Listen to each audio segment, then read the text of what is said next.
Hello viewers, if you are new to the channel, please hit the like and subscribe button and share it with your friends. Also, click on the bell icon so that you get the latest information about the videos that are uploaded. Hello students, welcome back to the new video. In this video, we are going to continue the ongoing chapter number 9, Soil. In today's session, we will solve the textual exercise of this chapter.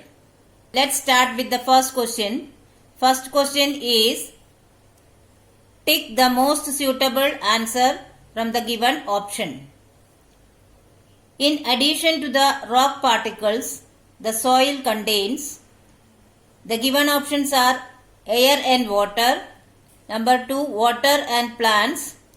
Option number 3 is minerals, organic matter, air and water, and fourth option is water, air and plants. Out of this given option, the most suitable one is option number 3, minerals, organic matter, air and water. Number 2, the water holding capacity is the highest in, the given options are 1, sandy soil, 2, clayey soil, 3, loamy soil, and 4, mixture of sand and loam. So the correct answer is option number 2, clayey soil. Question number 3, match the items given in column 1 with those in column 2. In column 1, the items given are, first one, a home for living organisms, 2, upper layer of the soil, third, sandy soil, fourth, middle layer of the soil, and fifth, clayey soil. And the options given in column 2 are large particles, number B, all kinds of soil, number C, dark in color, D, small particles and packed tight, and E, lesser amount of humus. So here, a home for all living organisms. As you know, it is all kinds of soil. Second one, upper layer of the soil, it is dark in color. Sandy soil has large particles. Middle layer of the soil is lesser amount of humus is the correct option. And clayey soil has small particles and packed tight. Now we will see question number 4. Explain how soil is formed. Soil is formed through the process of weathering of rocks. Weathering is the process of physical breakdown and chemical decomposition of rocks and minerals near and at the surface of the earth. It is done by the factors like wind, water, changing climate, temperature, etc. Biological factors like bacteria, lichens, roots of plants, etc. also cause weathering of rocks. As a result of these processes, large rock pieces are converted into smaller pieces and eventually soil is formed. Now we will discuss question number 5. How is clayey soil useful for crops? Clayey soil has very good water holding capacity and is rich in organic matter. Crops like wheat, paddy and gram need the soil that can retain water and rich in organic matter. Therefore, clayey soil is useful for growing these crops. Now we will discuss question number 6. List the differences between clayey soil and sandy soil. First of all, we will see about clayey soil.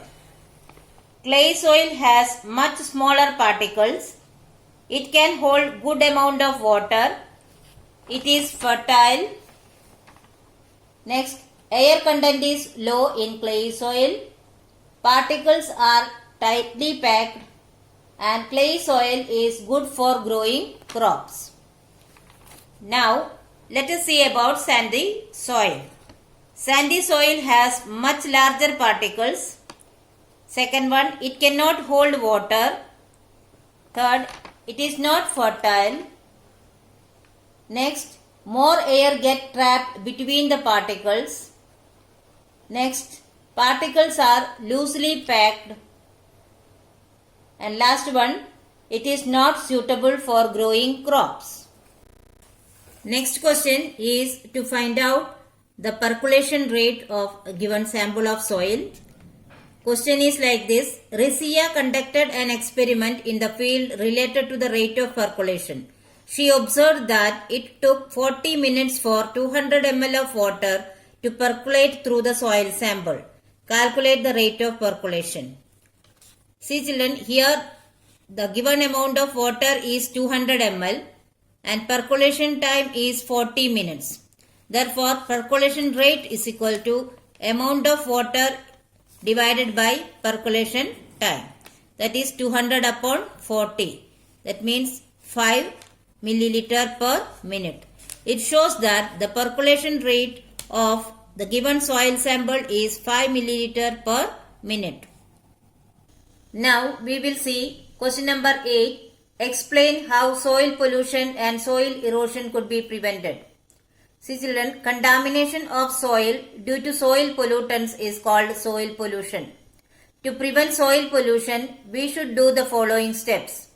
First one, reduce the use of pesticides, insecticides, fertilizers, etc. and start doing organic farming using natural manures.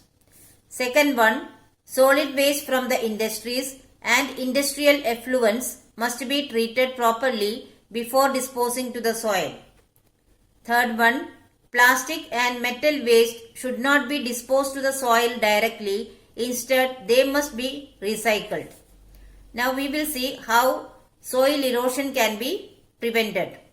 Soil erosion is the gradual wearing down of fertile topsoil from the earth's surface. To prevent soil erosion, we must take the following steps. First one, afforestation. Increase the forest cover by planting more trees. Second, we should do terrace farming in the slopy, hilly areas. Third one, embankments and check dams can be built to control floods and prevent soil erosion. Fourth one, overgrazing of grasslands by animals should be properly checked. Question number 9. Name the following. First one, plantation prevents it. The answer is erosion. Second, use should be banned to avoid soil pollution. The answer is polythene. Third one, type of soil used for making pottery. The answer is clayey soil. Fourth one, living organisms in the soil. Any one living organism, so we can write earthworm. Fifth one, in desert soil, erosion occurs through it. Answer is wind. Sixth one, clay and loam are suitable for cereals like wheat.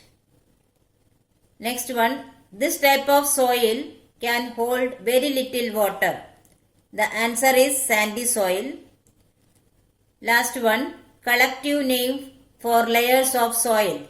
The answer is soil profile.